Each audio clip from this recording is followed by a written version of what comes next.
আজকে আন্টিদের বাড়িতে পুজো আছে। কাল রাতে আন্টি আমাকে ফোন করে যেতে বলেছিল, তাই আমি আজকে গিয়েছি। ভাবলাম তোমাদের সাথে শেয়ার করি। তো চলো শুরু থেকে শুরু করি। হ্যালো ফ্যামিলি, কেমন আছো সবাই? আশা করি সবাই খুব ভালোই আছো। আমার আজকের ভিডিওটা আমি এখান থেকে শুরু করছি। রেডি হয়ে সকাল আন্টিদের বাড়িতে যাবো বলে বেরিয়েছি, কারণ আজকে আন্টিদের বাড়িতে পুজো আছে আর আমাকে কালকে রাত্রেই ফোন করে যেতে বলেছিল। আর তোমরা তো জানোই না, আমি একটা জিনিস কেয়ার করলাম, আমি কোথাও যাই বরের সঙ্গে আর্ধেক পথ আমাকে আগে হাঁটাবে, তারপরে হয়তো আমাকে গাড়িতে ওঠাবে। এটা রুল আমি ভালো করে দেখছি আমার বরের।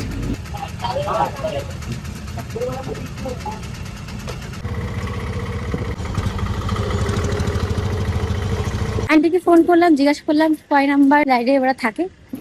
তো এই বড়টা হচ্ছে ওদের ফ্ল্যাট, খানিকটা ওপরে যেতে হবে। তো চলো, আমাকে এখন এনে দিয়ে দোকানে চলে যাবে, তারপরে আমি আন্টিদের বাড়িতে থাকবো। এখানে এসে এটা দিতে হয়েছে, কাল ভাই দিচ্ছি, আমি না দিলে কেমন হয়, কতটা উপরে ভাবো।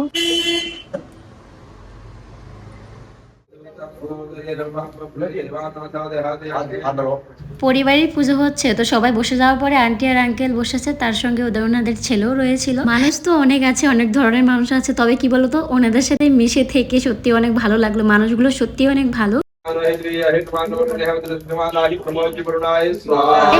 এখানে আমিও বসেছিলাম, তো আন্টি আমাকে ডেকে বলে যে এখানে বসো, তুমিও করো। আমি জানি না কিভাবে কিভাবে করতে হয়, তো আন্টি আমাকে শিখিয়ে দিয়েছিল। তো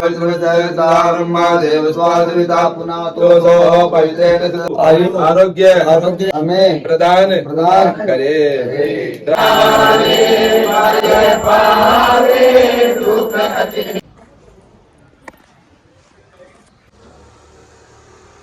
সকাল থেকে কিচ্ছু হয়নি, মাত্র খাচ্ছি আমি।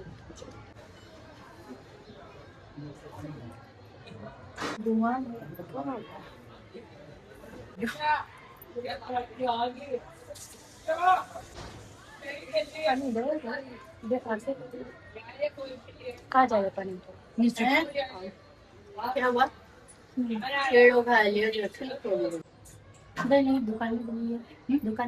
दुकान में खाना उधर ही, उधर ही जाएंगे। সবাই চলে গেছে, আমি বসে আছি, একজন কাজ করছে। এই যে আমরা এখন দোকান যাব, পুজো হয়ে গেছে। পাহাড় দেখা যায়। আর বাংলা বাংলা বুঝো? বাংলা বুঝো?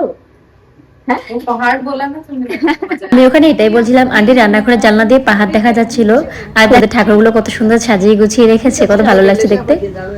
आंटी आप बोलने जाएगा? ठीक है, ठीक है अपने जाओ। आंटी शाশুড়ি মা 15 লাখ আজকে বাংলা তুমি জানো বাংলা? हाँ কেমন আছো? बाल बाल ভালো আছো? এই যে মিস্টার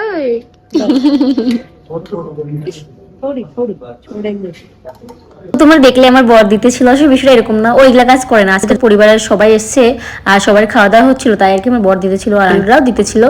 তো আমার প্রায় খাওয়া দাওয়া হয়ে গেছিল, পুরি সবজি বানানো হয়েছিল, কারণ সবসময় নিরামিষ খায়। আর দেখো এখন সবাই দোকানে খাচ্ছিল আর আঙ্কেলও দিতেছিল, বাকি এদিকে কাস্টমার আমাকে রাইখে আসতে।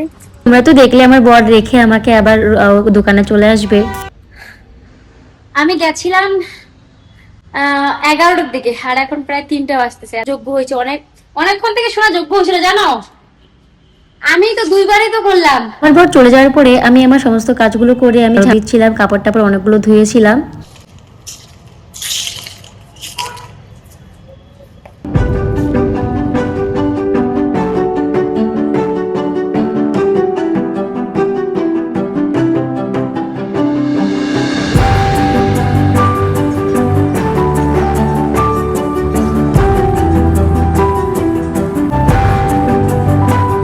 আমি আগে জল খেয়ে নিই, প্রচন্ড মানে কি বলবো, আমার কিন্তু প্রচন্ড মাথা ব্যথা করছে, তারপর আমি তোমাদের সাথে কথা বলতে এসেছি। আর সেদিন রাতের বেলা আমি খিচুড়ি বানিয়েছিলাম, তো খিচুড়িগুলো আগে কুকারের মধ্যে একটু ডাল চাল সিদ্ধ করে নিয়েছি, কাঁচা লঙ্কা পেঁয়াজ টমেটো কিছু কিশমিশও নিয়েছিলাম, যাতে একটু বেশি ভালো লাগে। জানি না কিশমিশ দেয় কিনা। আর যখনই আমি রান্না করছিলাম আর তখনই এতটা বাজনা বাজছিল যে আমি বাইরে আসার জন্য বাধ্য হলাম। এত ডিজে বাজছিল আর উপরে বোম ফুটাচ্ছিল। এখানে থেকে একটা জিনিস খুব ভালো করে বুঝলাম, যে কোনো কিছু হোক বোম ফুটাবে 1 নাম্বারে বাজনা বাজাবে, 3 নাম্বার ডিজে নিয়ে সারা রাস্তা ঘুরবে। তো যেমনটা করে আমি দেখছি, কার জানে বিয়ে আমি জানি না, মনে হয় অনেকটা বড়লোক হতে পারে। আমাদের রুমের পাশে একটা ভবন আছে, ওখানেই বিয়ে করতে যাচ্ছে, তাই পুরো রাস্তা বুকিং করে যাচ্ছে। যাই হোক, ভিডিওটা কেমন লেগেছে কিন্তু জানি। আবার দেখা হচ্ছে নতুন কোনো ভিডিওতে, সবাই ভালো থেকো।